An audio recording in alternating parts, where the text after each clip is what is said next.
High, hello, শুভ দুপুর বন্ধুরা, good afternoon friends. আমার দুপুরের খাবার নিয়ে আমি বসছি। আজকে দুপুরে লাঞ্চ।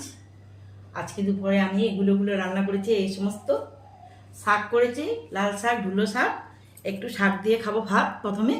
তারপরে মুসুর ডাল করেছি হালকা করে, ধনে পাতা দিয়ে মুসুর ডাল দিয়ে মাছ ভেজে নিয়েছি মুচমুচি করে, লেবু চিপে, তারপরে পাঁপড় দিয়ে এগুলো খাবো।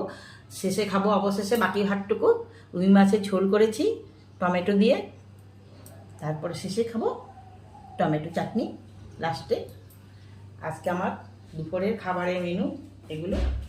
কেমন হয়েছে সাজানোটা একটু বলবে বন্ধুরা। Bye bye.